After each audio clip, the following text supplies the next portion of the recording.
Hello and welcome to the shed. Today's video I'm going to be showing you how to put your blade assembly into your hand plane and square it up so you can take that nice square even shaving. Hope you enjoy. If you've been following along in this series of videos, we've flattened the backs, sharpened the bevels and fitted the chip breakers on both of these blades.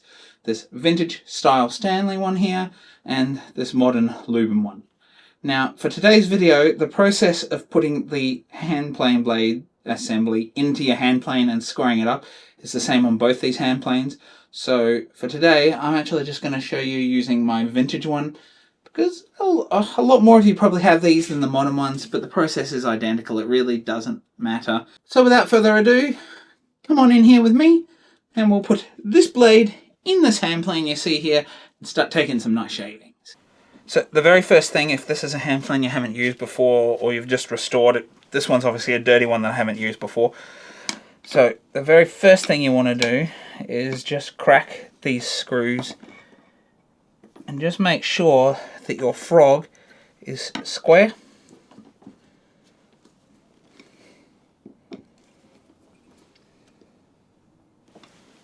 And pretty much lined up with the back here. So we can see here, this is almost lined up directly on the back.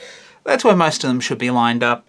Some of the bedrocks sit back further, but with the Bailey system like we've got here, that's where it lines up. Now, if you are using the bedrock, you'll have two screws in the back here rather than on the top, and you'll have pins on the top. But still, crack those screws, make sure it's lined up, do it up tight. So now that we've got this done up tight, and if you skip this step and your frog is out a little bit, sometimes you can adjust it with your lateral adjuster, but sometimes not. So you want the frog nice and tight because you don't want that moving.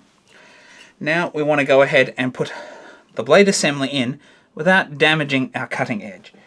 So to that end, you can actually go ahead and, this is our yoke just here, and just lift that up a little bit so it's going to pull the cutting edge of our blade away from the mouth, and then we can lower it with the mechanism later on. To put the blade in, the best way is to lift it like this, gently bring it in like this, over the top of that, and you want to make sure that it locks in on this yoke piece here for adjusting, and you want it to line up with the slot on the back of the blade here, which means it's gone over our little circular piece. Sometimes that's a square piece. This is a little circular piece that moves, and that will allow us to laterally adjust. So that slot needs to go over the top of that. So you can actually rock the blade a little bit, make sure it's seated in there, and if you just give it a little wobble, you'll see that if it's moving it's in the right spot. Now while it's here, you want to come ahead and bring your lever cap in. Now you can see here I can't do that up, so what I'm going to do is just put a screwdriver, and you want a nice wide screwdriver that fits the slot properly so you don't burr it out. I'm actually just going to retract that a little bit so I can get it pushed right up.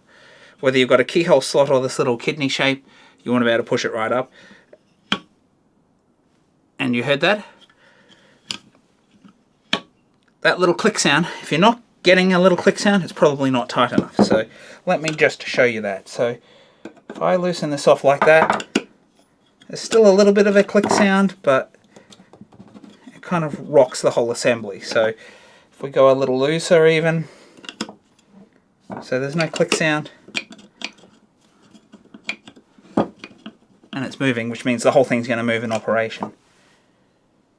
To tighten that up, go about a quarter of a turn at a time until you get it right. Oop, I'm going the wrong way.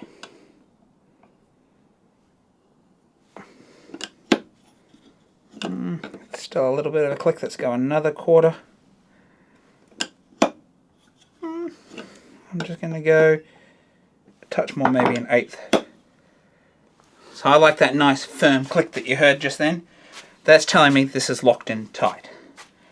So now we need to go about adjusting our blade and squaring it up. Now there is a couple of ways in which we can do this. One is by eye. Two is by taking it to the timber. Now I like to use a combination of both.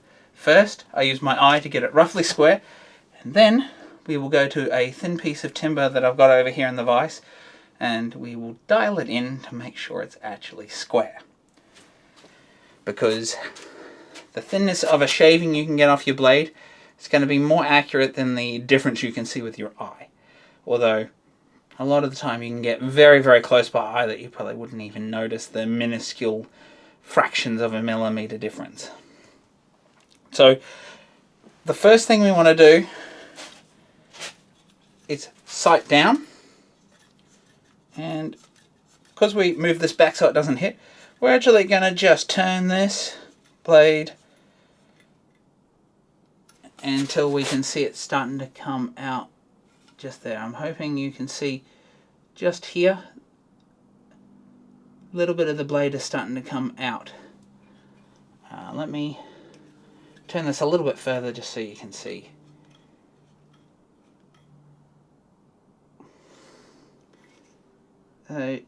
Hopefully you can see that. When we're looking down here, usually after you've put it in there, one side is going to be sticking out more than the other. So in this case, this one here, hopefully you can see that. I'm very much hoping you can. Let's just block my face. So this end sticking out a lot further than this end. That's where our lateral adjuster lever here comes in. So we're going to sight down and we're going to move the lateral adjuster.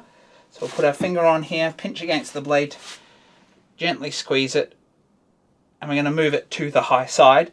And what that's going to do is it pushes it the opposite way on the top of the blade and twists it so it pushes essentially the low side higher,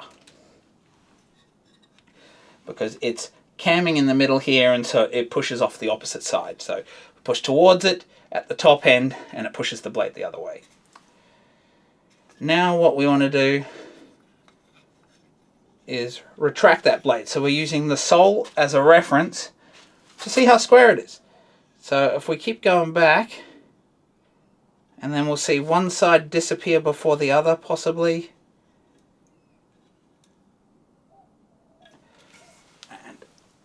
Still not sure if you can actually see that. I can't see on the screen whether that's focusing in the correct spot for you. But now this side is still a little bit high, so I'm going to make another little tiny adjustment, and the blade looks like it's disappeared at an equal rate. So now I'm going to make sure it's taken back another turn or so, just so we've got no blade sticking out through the mouth. So now that we've done that, we've squared it up, we've used our eye. That's as square as we can see. If you've got poor eyesight, it might not be as good as what you can see on a piece of wood. So let's head over to the vise and I'll show you the process that I use from here. We've got this taking no shaving. You can feel over this side, over this side. You can see that this blade is dirty, it's leaving dirt on here. So what we want to do is slowly advance that blade. So as we're moving,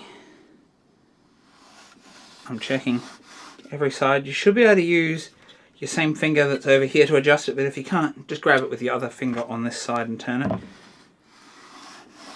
And we're looking right across the whole thing.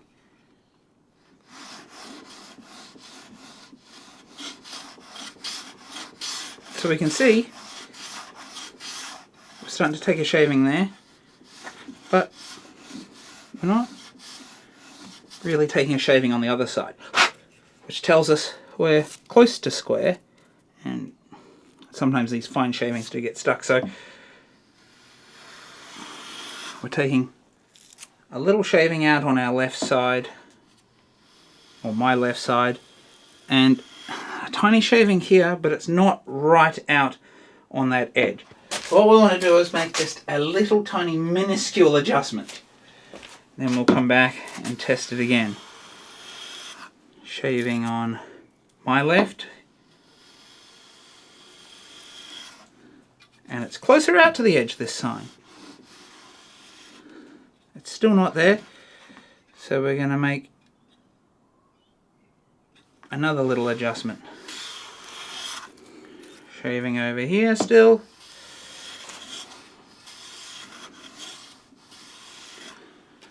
still not enough. So we're going to come up here, pinch it and move it again.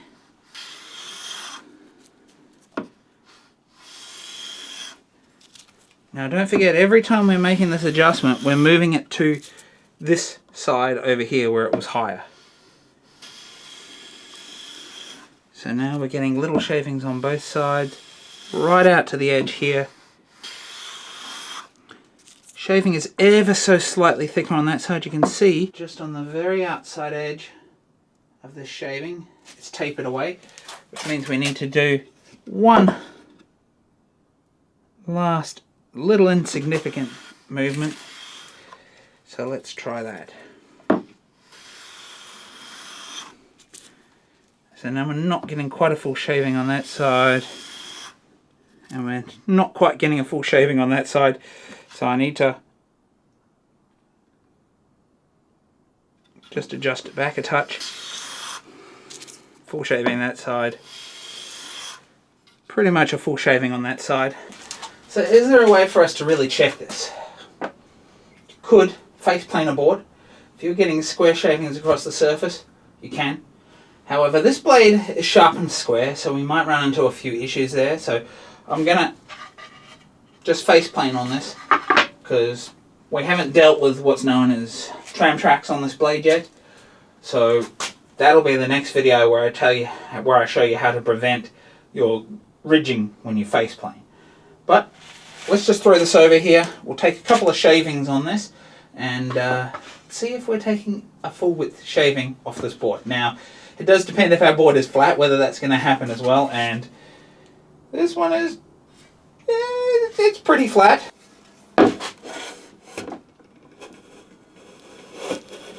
So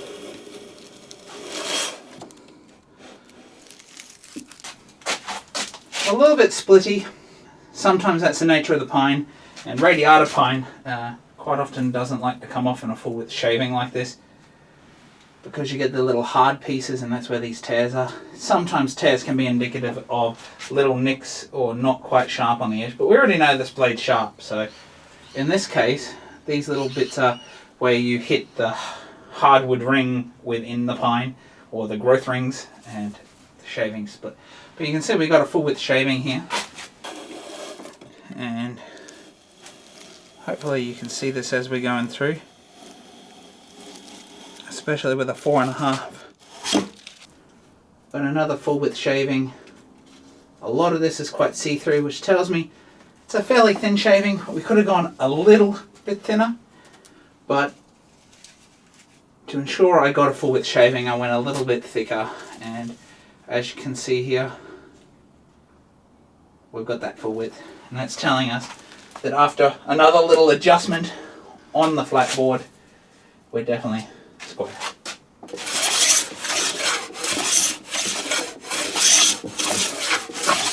So there you have it, folks. That is the fairly simple process, as I mentioned before, of squaring the blade in your hand plane, putting your blade in there, making sure you don't damage anything when you're putting it in there, getting the right tension on your lever cap.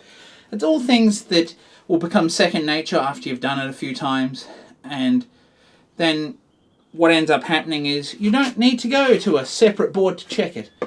I do recommend that when you're first starting, but once you get used to that, you'll be going, oh, I'm going to go face plane, I've sharpened my blade, you put it in there, square it up by eye, retract the blade out, and then you will just make some little quick adjustments as you start face planing your projects, and you'll be good to go.